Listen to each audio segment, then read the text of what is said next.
Hey there, welcome to the Compared to podcast. I'm Heather Creekmore. I'm so glad that you are watching or listening today.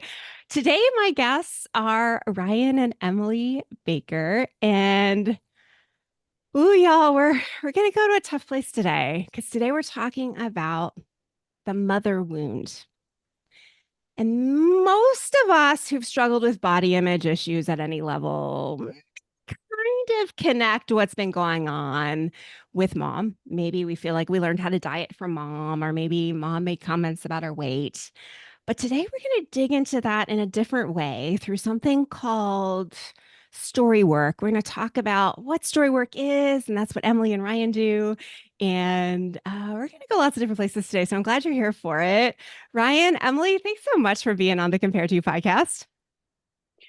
Yeah, thanks for having us. We're excited. Yes, Well, thank you so much. This is so fun.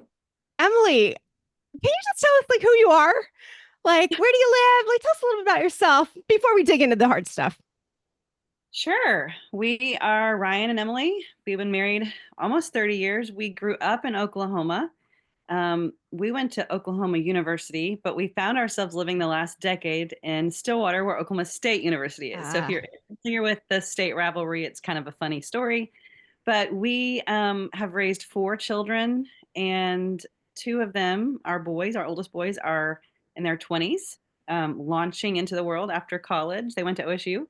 And then we have a senior in high school daughter and an eighth grade daughter. And yeah, we love living in Oklahoma. We spent about a decade outside of Oklahoma, living in places like St. Louis, Fort Collins, Colorado, a year in Japan, and we landed back in Oklahoma. mm, So we've been in ministry a lot of our married life. We have spent some time in the business world as well. And the last 3 years, we have been in private practice with Story Matters, our coaching practice. very nice. I can't wait to dig into that. So, story work. Hmm. People are maybe like, what is story work? What, like, I mean, I wouldn't have known what that was. And I did have Mhm. Dan Allender on the show a few weeks ago. And so, I don't know, we touched on it maybe just a little bit, but there's a difference between what a lot of us know or have done maybe even in therapy or in counseling, right? Where we've like gone in and shared, like, here's my story. I was, raised in a Christian home and my parents are still married, like that kind of story of our childhood and what you all do in story work. Ryan, can you explain what that is? Yeah, it's a great question. A lot of our close friends still don't know either. I get that. Well, it's a broad term, and one of the ways often people refer to it might be like altitudes. And a lot of people stay at the high altitude and describe their story. Often that's using the left brain, So I was born at this date, I was raised in this kind of a family, yada, yada, yada. And really, Dan Allender, who you mentioned having on, he wrote a book called To Be Told. And really, he outlined and began outlining the concept of moving deeper into your particular stories of harm. And so you can imagine like parachuting out of that plane and landing in the weeds, so to speak, of particular incidences or particular stories, which can feel very counterintuitive because it's like, why would I want to go backwards and talk about a hard place? Especially when I'm doing great right now. I was Yeah. thinking about like, how marriage is like when you're in a fight, you say, let's pick this up another day. And then that day comes and you're like, why would I want to ruin this time Right. with a bad?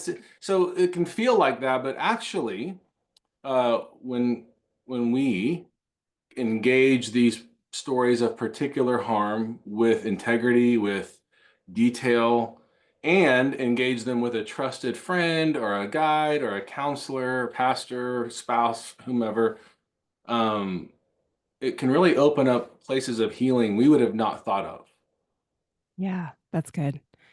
And let me just ask you a question related to that. I mean, I talk to a lot of women and they're like, I don't really remember my childhood. Like, is it easy to access our stories, or is there sometimes work that has to be done before we can do that? Well, that's a really great question. Almost, I won't say every client, but I would say the overwhelming majorities have that same testimony. That's my story. I don't have anything. Just our particular entry into this work, mine and Emily and I both, we had read these books, we used them in ministry, but I had never done story work. And so we were invited to go to one of Dan Allender's story workshops. And the assignment was, before even arriving, was write your story. And the way they advised you to do that was write down 5 places in your birth to 18 that you can remember something of harm. And I'll even tell clients, it doesn't have to, it can be someone stole my bicycle. I mean, it doesn't have to Yeah. be off the charts. I had a tough time. I think we both had a tough time. Mm. 5 events, because sometimes our trauma is the low grade, like lowercase t, or low grade trauma that's so pervasive in our lives, but not necessarily standing out in one story. Yeah. Yet, by doing that exercise, beginning to write a story and looking, what happens is it's almost like a signal to your body, Mm. we're going to look. Mm. And a lot of the reasons we don't remember is that was a survival mechanism. Yeah. But once we actually, with kindness, begin to engage those places, what I find with almost every client is like they can, oh my gosh, I just remembered this. This came online. Like, oh, that I just thought of that situation.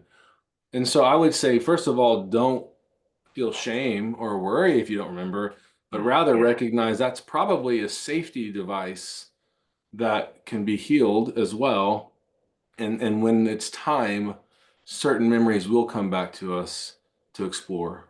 Yeah. That's good. That's really good. And I would just add one thing. Yeah. It's very common that we don't remember a lot. And if we do, we immediately negate or dismiss it like it's not a big deal. We've learned in our young brain to make meaning of it or Mm. create a narrative around it or compare it and say it wasn't a big deal. Right. But when we get in the presence of someone that says your story really, really matters, Mm. I want to hear that. Can you just tell me a little bit what you do remember? Like Ryan said, it signals our body that we're safe. Yeah. And as we feel safe and we feel like this person's not going to judge us, there's going to be curiosity and kindness. We Yeah. feel that like we know that's how God treats us, with the kindness is where we get to turn and look and repent. Yeah. And so I think that's the beautiful thing, is it just begins to fall out of our body. The stories begin to fall out. So the first response almost with everyone is, I don't know that I even have that many stories. Right. And then it's like, well, let's just play around and see. And then they fall Mhm. out. The Now, I floodgates open. know we're building and building, but part of why we don't go there is we have loyalty. And so we feel like we're being disloyal. Mm.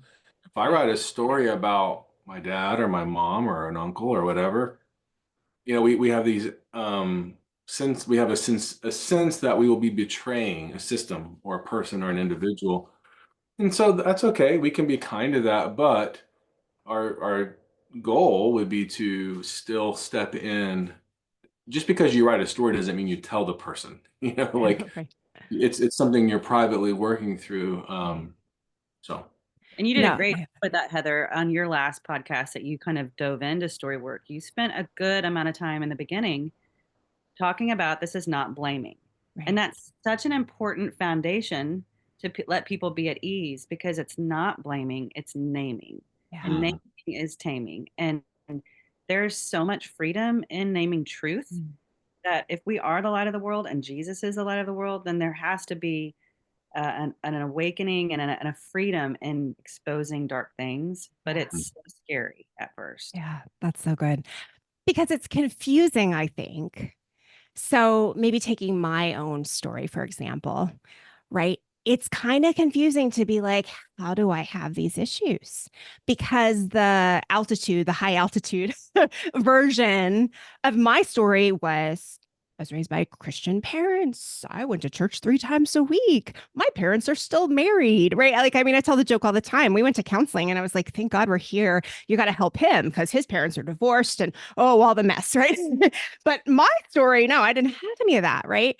And looking into like the smaller stories, right? And I'm going to kind of shift away from my story a bit, but I talk to women all the time that say the same things I said. And then as we talk more, like maybe even like 3 or 4 sessions more to kind of verify what you're talking about. Not that I'm doing story work per se, but as we talk about their body image story, session 4, it'll be like, well, yeah, mom put me on the scale every Sunday morning before church. Or, like, and those kind of stories start to come out, which gives you a much different vision personally of like what happened, right? Because so I think I don't know, the word maybe is gaslight ourselves, right? Like I had a good family, I grew up in a good home, I shouldn't have these issues. And then when you do the story work, it's like, oh, maybe, maybe Yes. that has something to do with it. What are you thinking, Ryan? Well, I think that's exactly why we love story work is if you ask a person to connect their dots, from a present day issue, if you want to use that term, or something that we're wrestling with in the present day, to your story, it's going to be very difficult. And our left brain is going to try to work overload.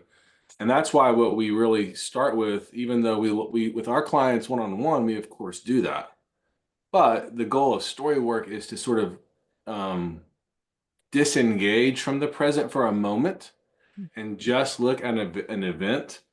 And because usually these are so far in the past, you have a little bit of room to be more honest and tell your story, and it will reveal things that you never thought you would see, to which later then you can come back to connecting the dots.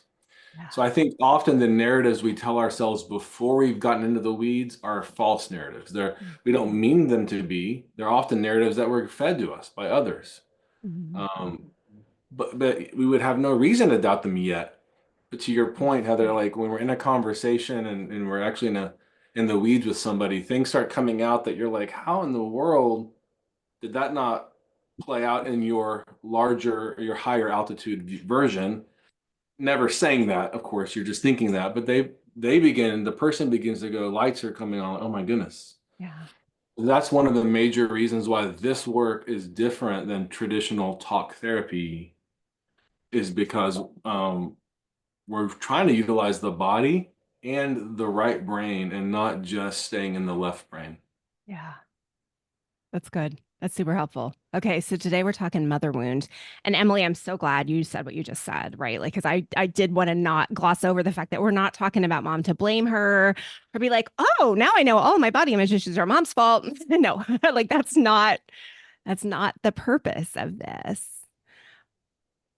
But I also think, like you said, naming is taming, right?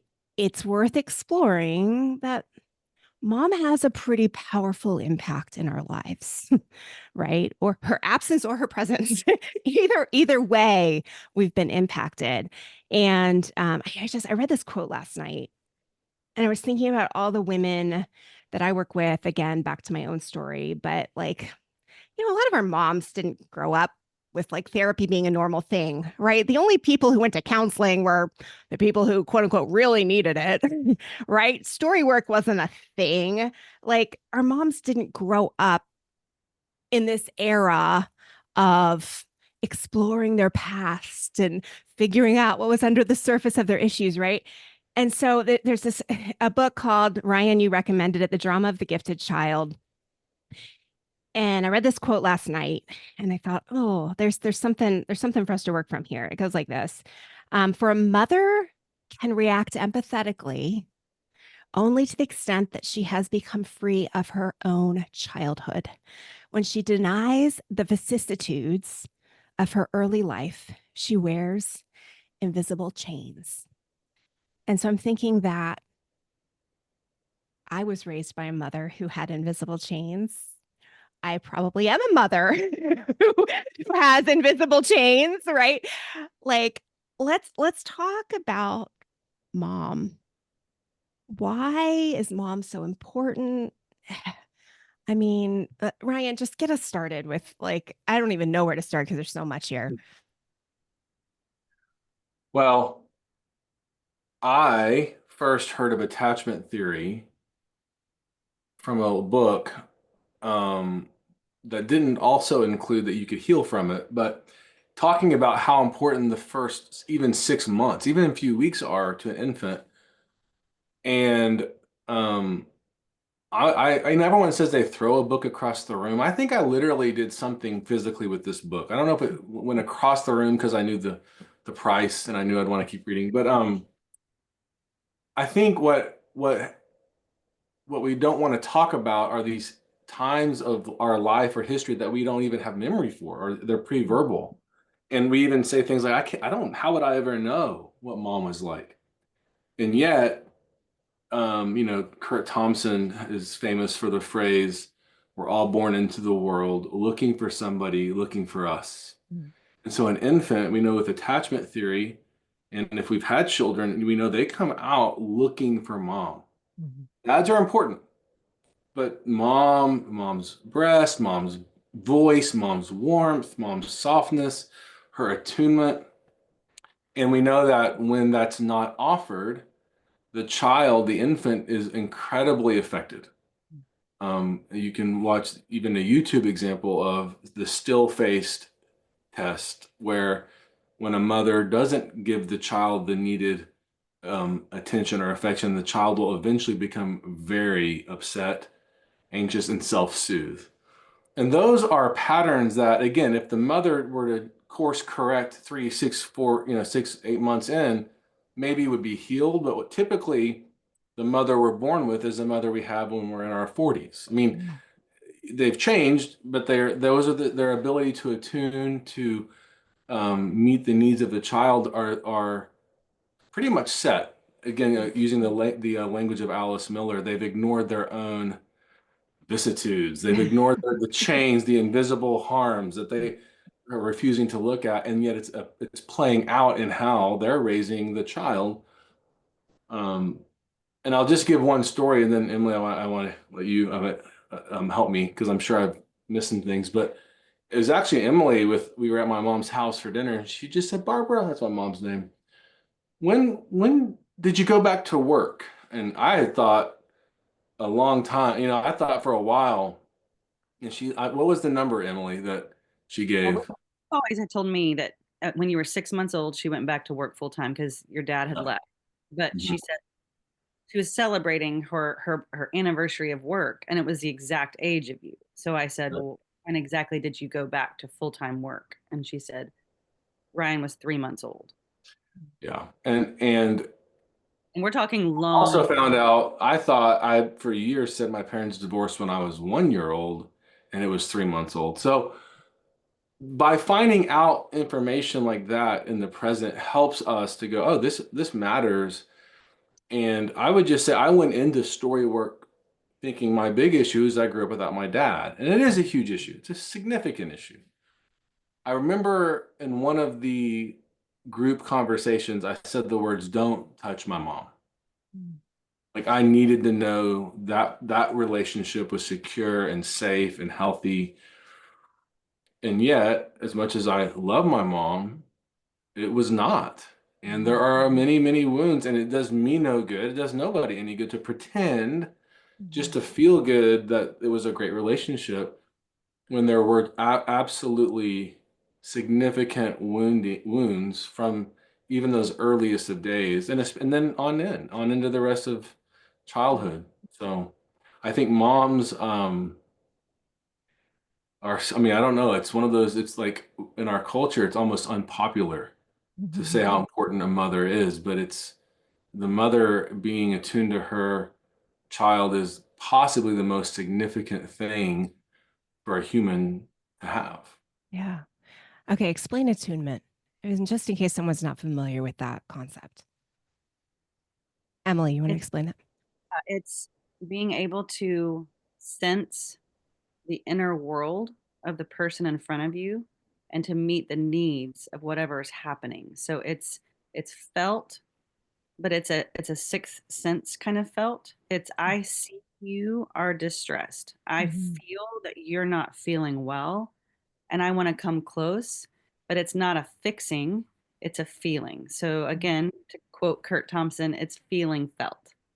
It's um it's a sense of I'm not the adult in the room, but there's someone bigger and stronger with me. If you think of the steadfast love of the Lord being a refuge, and you can feel angry, you can feel upset, you can doubt, you can be weepy, and that person is stable and does not judge you, but feels that with you and has that empathy, but yet strength, that's how I would describe attunement. Wow. Right? Go ahead, Ryan. Well, one of the places in scripture that we often would turn to is Psalm 139. O Lord, you have searched me and you know me. You know when I sit and when I rise. You discern my thoughts from afar. You search out my path and my lying down. You are acquainted with all of my ways. It goes on to be it's almost like, what's the children's book where I think the rabbits, the baby's like, well, I'm gonna run over here, and the parents like, well, I'm gonna come find you. I'm not great with children's books, but forgive me on the detail. But yeah, you see, like, to feel that as a little child, as a grown, like, to feel there is someone who wants to know where I am, how I'm doing. But the nuance that we have to introduce, just to say it, is sometimes there is a kind of a counterfeit attunement, or a kind of and what I'm getting at is when the parent is actually needing the child to supply their needs, it can look like attunement. We can fool ourselves into thinking it is, but in reality, they're just fueling their own neuroses. Their own. One example would be a time where Emily and I and the kids were out of town, and we got back in town. And I was talking to my mom, and she said, "Well, you didn't tell me you went out of town. I didn't know to be worried about you." And I just remember kind of like, that's the craziest thing I've ever heard. And on one hand, I appreciated it, but what I realized is it was almost like she missed out on dopamine or something that I didn't give to her. So just because a parent is worried or has language like that doesn't mean they're good at attuning to you. Yeah. Well, and that's a funny example, but what the terminology I often use is that the arrows of care are in the wrong direction. Not parent to child, but child to parent. But as a child, that's all we know. And so we think, oh, we're very close. And, my mom and I are very tight. But then there's that missing link that you think, oh, but I guess I'm always the one caring for mom. And that's not the way it's supposed to be. Yeah. It's who's caring for whom. And whew, a couple things came up for me there thinking about, so a lot of the women that I work with body image issues, right? Like one of the underlying things for eating disorders even, right, is really not entering into emotions. Right? So I mean, this is very like oversimplified and way too blunt way to say this. So there's my disclaimers, right? But those of us with body image issues focus a lot on the outside, and we think we can just master things on the inside, mostly by just pushing them down and ignoring, right? And so it's like if I am feeling, I don't know, anxious, right? Instead of like stopping and working through like, well, what am I like afraid of? Like what's bothering me? What's upsetting me? It comes out as I think I need to go on a diet. I need to exercise more. Maybe if I go for a run and then lift some weights, then I'm going to feel like I'll be able to take care of that anxiety. And so a lot of us have learned, I can't say to not have emotions because we have emotions, but we've learned to not see our emotions. And maybe even to come back to the mother wound, mom was the one who taught us that, right? Whereas a little girl, you come home and you're like, it was a really hard day. And, girls are mean. And mom says things like, well, you're too good for them anyway. You don't really need them to be your friend. Like it completely misses the emotional aspect and takes it right to like, here's what you can do, overcome. I like, what do you guys see? Like anything? Yeah, well, the book you've referenced from Drama of the Gifted Child, the essence of that is the gifted child, according to Alice Miller, means the one that's gifted toward caring for others and not caring for themselves. And oftentimes, mothers are seeking care from their daughters, and it can be something you don't notice until you start to pay attention to, like, what happened when I had emotions. When you were 6 years old, your example coming in, what you're also referencing there, Heather, is containment. So we had attunement. Now we're moving into the container where attunement would play out. And one of the things that containment is asking is what would happen when you had emotions? What did mom do? What did the system do? Specifically mom. And often what you just described is like deflecting. It's like she's extinguishing your emotions. It may feel good. You're so good. They don't need you or whatever. That feels kind of like, oh, that feels good. But yet you're also being told subtly, and I don't want to hear. I don't have time or capacity to move toward you, hold your face, and hear how you were wounded. So how quickly does that little girl learn to not, I'm not allowed to look at my emotions. Mhm. I'm not allowed to name them. In fact, I have to bury them to survive in some ways, or I'm going to be harmed. Yeah. Yeah, another way I would say that is the mother is in essence saying, "Don't make me feel," Mhm. fill in the blank. Mm. And that is a codependency, meaning the mother needs the daughter or the son to be okay so that she feels okay. That's Mhm. the essence of enmeshment or codependency.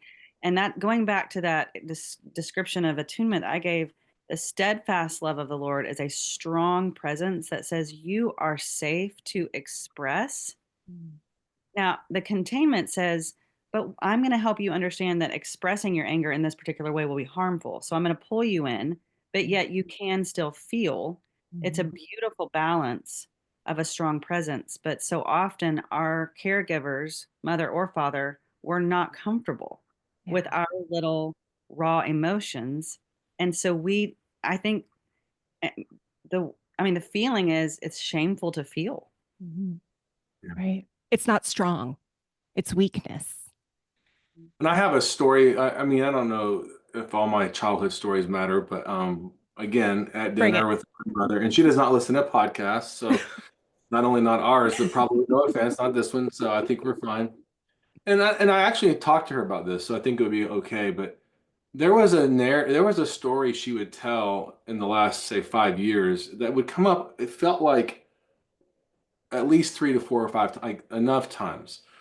We'd be sitting at dinner, everyone's finishing at her house, and then somehow we're sitting around, and she tells this story of Ryan, when you were 3 or 4, I don't remember what age or what was going on. You were mad at me, and you hit me in the leg, and then she gets this look on her face, and she says, and it hurt.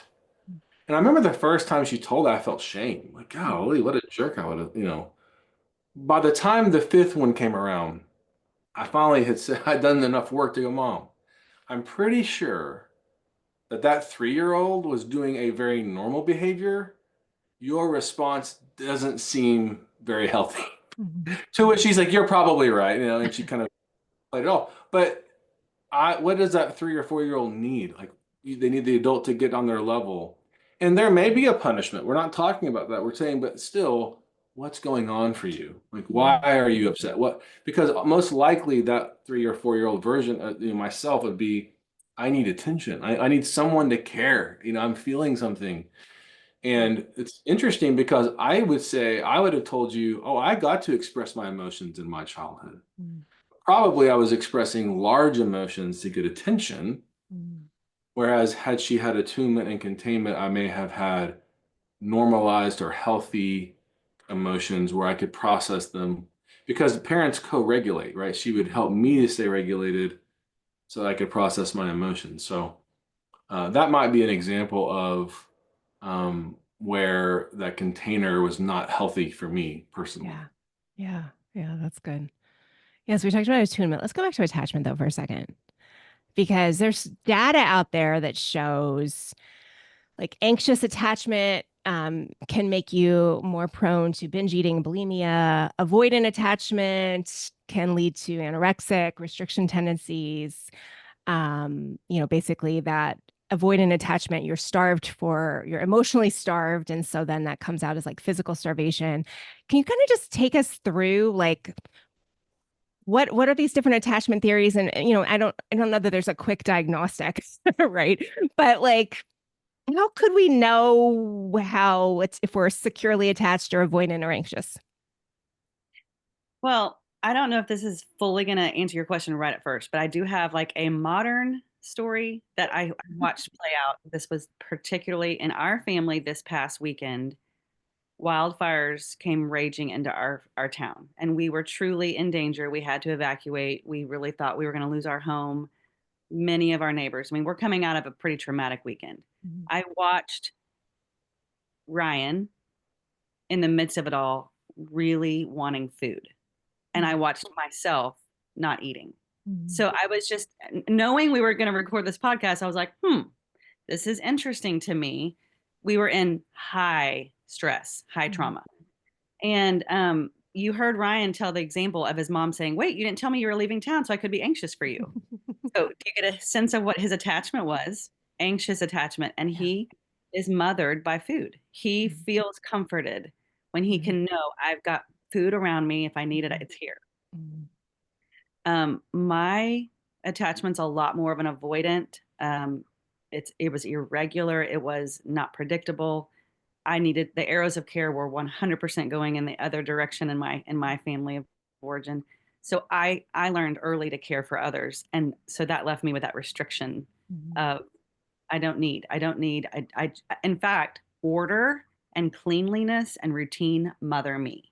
Mhm. So I needed to get my head around what was happening. Mhm. And once I could figure out like what's it going to be like if we lose our home, I skipped dinner when they all went to Yeah. skip dinner home and held our dog, not home. We were displaced in a building downtown, but I was holding my dog for an hour thinking, okay, what's it going to be like? So Mhm. what mothered me was the idea of order and routine. What mothered Ryan was food.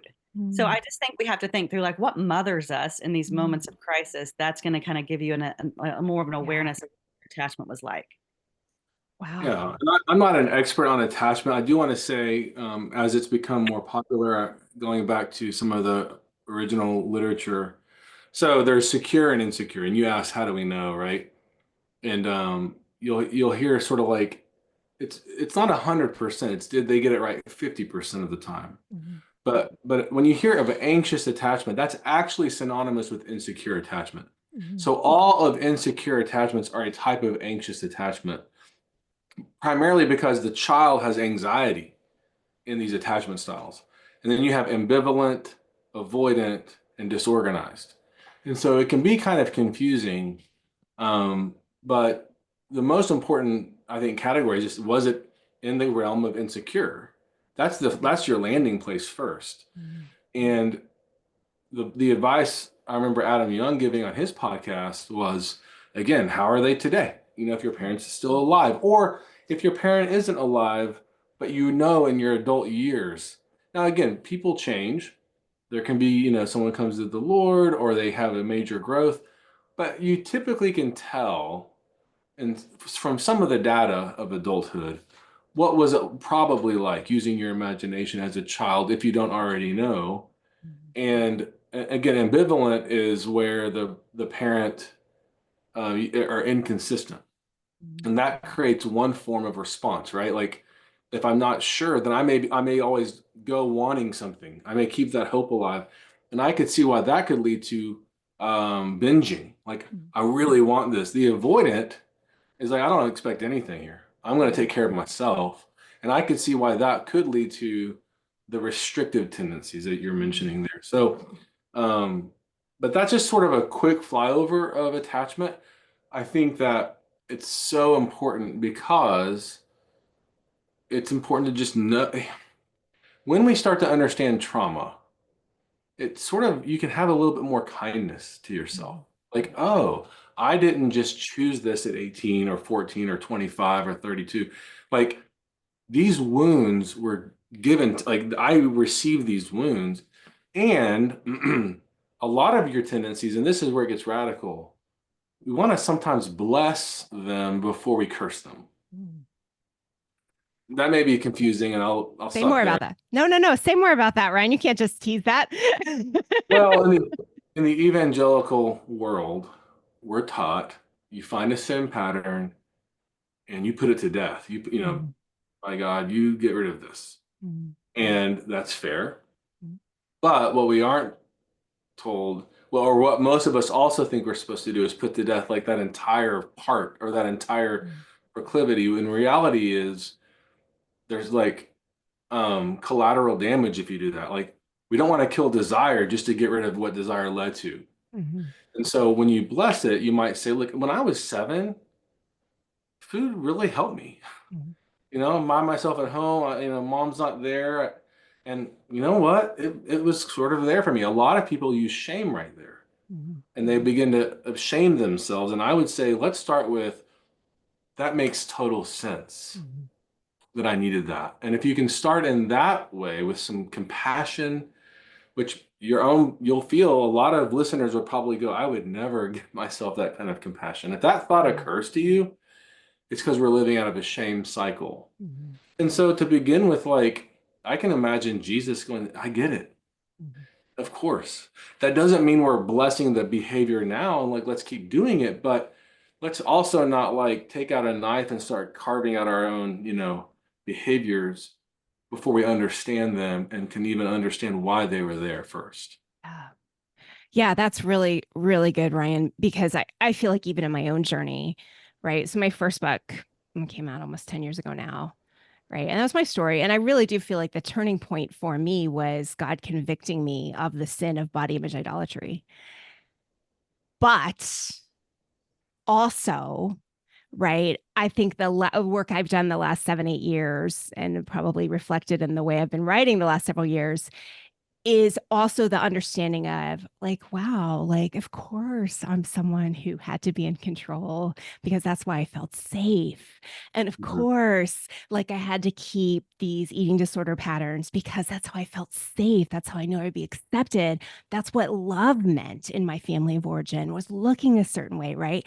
And so being able to see and name all of it and not oversimplify with, you had a sin problem, just get rid of the sin and you'll be.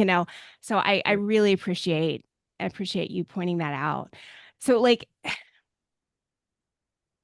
when this insecure attachment, right? Like I don't know if it's fair to be like, well, if you were insecurely attached, now you have insecurity. And if you were securely attached, you don't have insecurity. I think that's probably way too broad of a stroke. But I think a lot of us that struggle with like body image appearance issues, right? We would safely say we are insecure. We have some Yeah. insecurities, right? Like I don't know like how does that relate? Is there something we missed with the way that relates to attachment or like what are your thoughts? Well, I'll start on this and then I think Emily has some good things to say on this as well.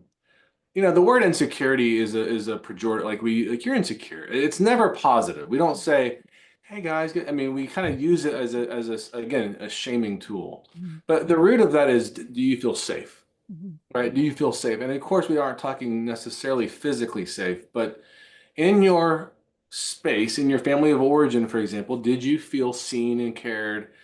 Did the eyes light up when you walked in? And when you don't have that, what you end up having to do because of again thinking all the way back to the still face study is you fill in the gaps. I must be ugly. I must be undesirable. I must not be enough. And so shame is constantly trying to convince you if you do something, this environment will accept you. Mhm. And that's something we're born with. But so to your point, Heather, we're all in some sense insecurely attached, right? Like we're not born in the Garden of Eden. Mhm. However, in healthy families, I think you find studies that really reveal and examples where when the child's delighted in, they feel safe, they may not have the same insecurities that other children have. And that will help them, especially if the parents can walk that way all the way through adolescence and into early adulthood, then they can be secure even in a world that is constantly trying to tell them they're not enough. And so, Emma, I was going to see if you wanted to add to that about safety. I think that it's just so important to always come back to what it is to be trauma informed. And I said this to a client the other day, and it just, you could see that her eyes just like lighting up. If you think about just the scenario of two little boys coming to third grade, one woke up to a mother delighting in him, serving him breakfast. There was calm, there was clean clothing. He got to school, his brain is fully regulated, blood is flowing into his prefrontal cortex, and he's ready to learn. Another little boy woke up on his own. Mom was either not there or distracted or angry. There was disruption, there was chaos, there was, you can name it. Mhm. His little body the blood flow is in his amygdala, his fire alarm that says, am I safe? He's just trying to survive. Mhm. The next layer up, it's, am I safe? Am I loved? Like, do I belong here? Am I secure? Do I have that strong adult in the room? And then the final one is, can I learn? So am I safe? Am I loved? Can I learn? Will you use language around what you're touching on your head because of the listeners that aren't watching? That's true. I'm talking in my visual. I'm touching the back of my head for the amygdala, the fire alarm. If Mhm. all of your blood flow is keeping you alive and safe, there's no blood flow to the prefrontal cortex that gives you the ability to reason, learn, be creative. Um, that center part of the brain is, am I loved? Do I belong? Which in junior high and middle school, most of us, that's firing all the time. Do I belong? Like we're on high alert to fit in and not be cast out. That's a real thing. And so we have to think through the trauma brain of now the prefrontal cortex, that forehead portion of the brain. That's the grand central station. If that's not online, we have to break through the shame, which, this is going back to what Ryan said about blessing. We want to bless the little children that were in trauma and how they coped and how they got to regulation, Mhm. whether it was dissociation or, they figured out a way. Mhm. But when a teacher who welcomes those two little boys can stoop down and delight in that little boy and regulate his body and say, you are welcome here. I love you. I'm so glad you got here. How can I meet your needs? That little brain and that little body is going to regulate. And so, if we can just have that kind of compassion Mhm. towards our own bodies, like we do just hearing, because we all have that, like when we hear about little boys going to school, we all go, oh, right? Yeah. We have that same kindness and compassion towards our younger selves to say, of course, I turned to whatever behavior to feel safe. Yeah. Added complexity. Someone's gonna be listening, going, "Oh, well, my mom did make me breakfast and drove me to school, and I felt, and I had the clean clothes on. In fact, I was this little girl that shined in my class, and the complexity would be, but do you feel safe if you knew it was all to make mom feel special? It was all to be mom's trophy. So I'm making good grades because mom's proud. When I come home with an A+ on my spelling and test, that's when her eyes light up. So that's a complexity that's still an unsafe environment, but you would never be able to name that Yeah. because everyone would say, "Are you crazy? Your parents are still married and you had all this good stuff." Right, but I did not have my own passions. I didn't have my own emotions. Yeah. I was having to That, actually do this stuff for mom. that's such an important complexity to bring up, because I would say the majority of our clients are in that category, the price of privilege, Mhm. the category of, on the surface, everything looked great. So therefore, I must be crazy for feeling the ways I'm Right. feeling. Right. So you have to go into that deeper layer of, but what was mom or what was dad communicating to me? Yeah. And, you know, it does get pretty complex there, but it's an important one to at least have it as a category. Yeah. Okay. So here's my story. This will maybe exemplify what you said, Emily. You were talking about going to school. And so that took me back to my going to school experience. And then Ryan added the layer that maybe this was going to bring it all together. So for me, it was not knowing if mom was going to approve of how I looked before I went out the door. Hmm. So I had to pass inspection. Now, no one in my family would have ever said that. Right. But I knew every day, I mean, probably from middle school on, that if I wasn't, and I did a lot, I don't iron at all now, but I don't know, for some reason, I was ironing a lot back then. If I wasn't ironed correctly, like if things weren't wrinkle free, and if this was in the 1980s, my bangs, we don't even have bangs, do we? I'm like we're done with bangs. I But certainly don't. you certainly done with bangs.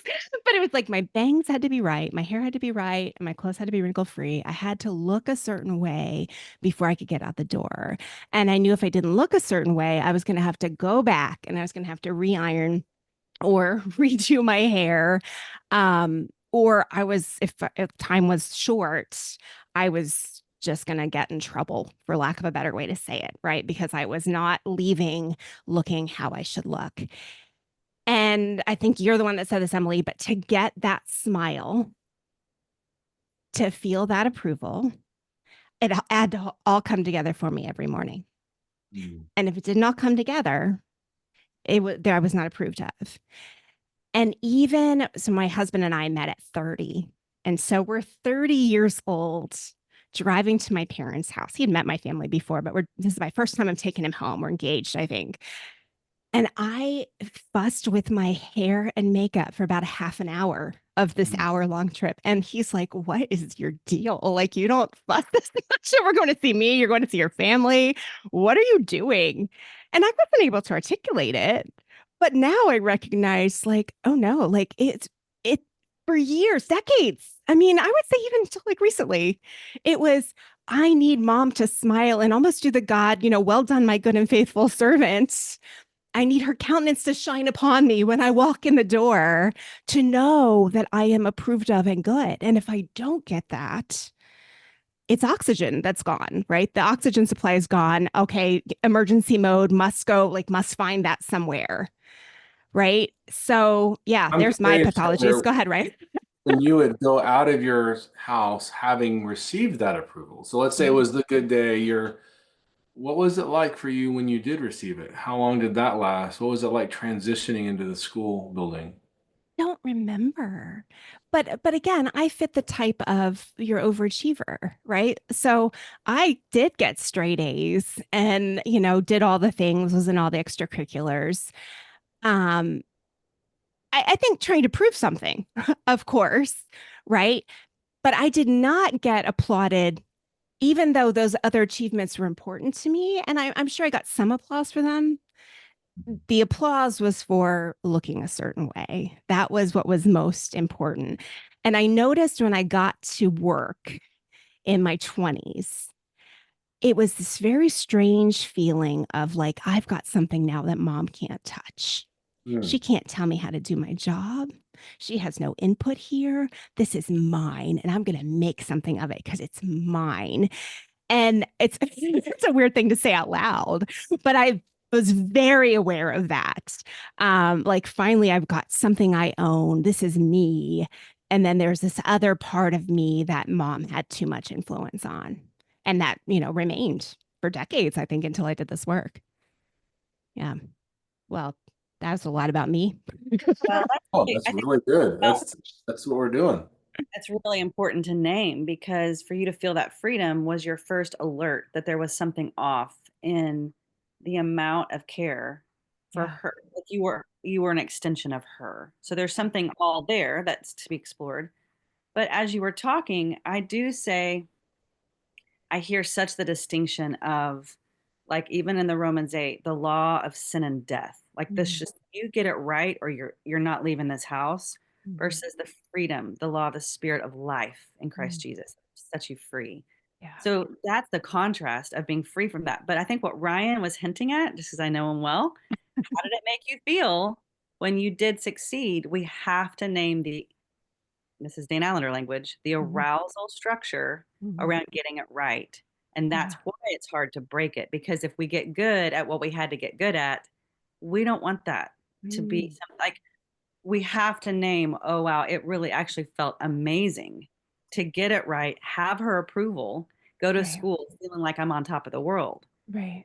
Or Yeah. otherwise, I mean, like that's the fuel. Yeah. I would Yeah. say, I'm so sorry, Heather. No, go ahead. I'd sprinkle in the grades must have been an extension because work was your place of hiding. So you weren't Mhm. hiding at school. Like Mhm. you knew that school was also observable, right? We have Mhm. to bring home assignments and tests and scores. And I'm curious, and again, I'm not asking you to answer this here, but what comes to my mind would be, where else did secrets exist? Mhm. If it wasn't, it probably no, I'm not saying this just to you, but my guess is it doesn't just start at work at 20. We Mhm. probably have to find ways to have our own world Mhm. away from mom. Yeah. Yeah, I had Yeah. a friend who had a mom very similar to how you're describing, and she hid candy in her bean bag. Hmm. That was very comforting to her because not only could she have the candy, but she was getting away with something that mom didn't know about. And that's a Right. two-part freedom. Right. Right. Yeah. Yeah. And I mean, I think for me, it probably looked like dating tendencies older in my, through my 20s. Like, praise God, there was no Find My. That would have not been good for me. Oh, Or maybe it would no have been good live for me. I don't three, know. live Life 360s and stuff. 360. Oh, I'm so thankful that that did not exist. But yeah. Yeah. Okay. Well, I want to tie this up. And there's no way to tie this up. That's a really poor way to say it. Let's say someone was listening and they're like, whoa, I never really thought about the fact that maybe I do have some stuff. Maybe there's things that happened with mom that were not so helpful. Where can she start? Like, is there hope? Is she just going to have to be awkward around her mother forever? She thinks about these things secretly and then tries to have a normal relationship with her. Like, what do we do with all this? Well, we both Well, just nodded. there's two questions. The two questions are, this is the whole, okay, what is there hope? Head nod. Will it be awkward around mom? Head nod. In other words, when we differentiate, that's the psychological language. In the Bible, Jesus says that when you walk with him and you're his disciple, you may not get along great with mom and dad. And I'm not saying that's okay, but what I'm saying is your first call is to be true to who God made you to be in the journey of your own healing, from which actual healing can be offered to mom. It's not healthy. But is there hope? And I'll turn this back over to Emily. I'm just saying yes. That's why we love story work. There's a lot of avenues. We see it. I mean, that's why we do what we do. We see it with the clients every single day.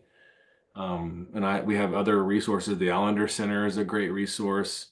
There's all sorts of therapists and counselors and coaches on their website, but we certainly are open to seeing people. But the point, and it doesn't have to be official either, right? You can.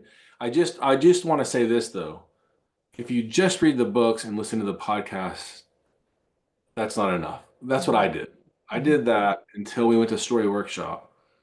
And at Story Workshop, I wrote my first story. It felt like I wrote it with my non-dominant hand, so to speak. It was just so bad. And I don't mean that literally as typed, but you know what I mean? Like, just I went in and the facilitator said, Ryan, you're at 30,000 feet. And ironically, it was Adam Young's wife that was also in my group at the time as a co-facilitator. And they were just both very tender and helped me to readdress that particular story and then to even continue on in the work. But I realized as a pastor, I love theory, but I didn't want to get into the actual doing of things. Those who can do, those who can't teach. I don't really mean that fully. I love both. But I would just say, if you're listening to this podcast and you think, man, I would love to do something in this arena, I would say do more than listen to podcasts and read books. Yeah, that's good. Yeah, I would just add that it's a mirror to see your own face. To see your own story, you cannot. We've all been there. Every story coach I know had to do the work first because we cannot see our own story. So find a mirror, find a friend, a spouse, a pastor, someone that when you tell them stories, you feel felt. That's going to be your first, like if you don't want to do the actual, I want to go find a story coach and pay the money and do the story group or individual work, that's fine. But I bet we pray and we pray that we're leaving behind for our children's generation that our culture will shift and people will hold stories the way that they used to and that trauma care will be a part of our culture. It's not right now. We compare, we, you know, what do we just do all kinds of coping mechanisms to not hold each other's stories. But I think we could all think of a friend that even if it's over Marco Polo, find someone to say, I want to talk through some things that are coming up for me. Yeah. Writing is another one, very therapeutic. Start writing your stories and see what falls out of your body. And it needs to be a particular story. not maybe the overarching 5,000 feet, but Yeah. 1 to 1. And I know this is a particular episode about mother, but mother may not have buffered father's comments. It Mhm. may be that dads are coming up for your listeners as you think about, how you are interacting with your childhood and where you were wired.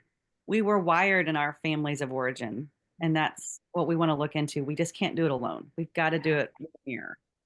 Yeah, that's so good. And it's funny you said about writing it. Like we walk people through my 40-day workbook. And one brave woman last session was like, something weird happened. I decided I should write in my book this time and it was much more effective. And I was like, oh, I didn't even think to like tell you, you have to write it out. Like because it's just like you said, story work or body image work, like whatever work you're doing, you can't. So what you said, Ryan, you can't just do it in your head. You're not actually doing anything if you're just thinking about it. Like you have to get it out there, being in community, talking with someone, sharing this, like that's when the healing happens. So I really appreciate you pointing that out. And you guys, I appreciate you both. Like this was such a helpful conversation. Oh, you handle these issues with tender care and, you know, just scriptural truth. So I really appreciate you guys being on the show today. Will you tell everyone, Ryan, you hinted that maybe you can take clients even if they're not in Oklahoma. Do you do virtual Most work of our or? most of our clients are virtual. Okay. So tell us how we connect with you or how we find you. www.storymattersinitiative.com. Story matters, the word initiative, that's a crazy word.com. And then Emily and I are on there. We do consultation free just to kind of see if that would work. That's where you find us. But again, I want to just say you had Dr. Allender. I'm a facilitator. I would look at their stuff. Look at their story workshops, their spiritual abuse workshops, their NFTC. So there's a lot of avenues that one can take, but we certainly are taking clients and do groups ourselves. Great. And you have a podcast too. Emily, tell us where to find that. Yeah, it's on all the podcast domains. It's Story Matters Podcast. And we just started it last September, just this, September of 24. And really, we just decided to record conversations that we have as a couple raising teenagers and young men and doing this work. And kind of honestly, our passion is seeing the church become more narrative focused and trauma focused, because we believe that ultimate healing comes from God's word and his gospel and his Trinity. But we have separated out body and spirit so much that we're trying to help the church see this as sanctification work. This is not psychological. Yeah. So we just started recording conversations, and it's a way that we wanted to also bless our clients. We don't want their hour or hour and a half to be us talking. We want it to be them getting to process, but we have a lot we want to say, oh, this would be helpful. So we created that podcast as a way of kind of giving them some content. Love it. Love it. Well, thank you all so much again for being on the show today. And I'll make sure that there's links in the show notes to your podcast and your website so people can connect with you if they're ready to dig deep. So thanks again. And thank you for watching or listening today. I hope something today has helped you stop comparing and start living. Bye bye.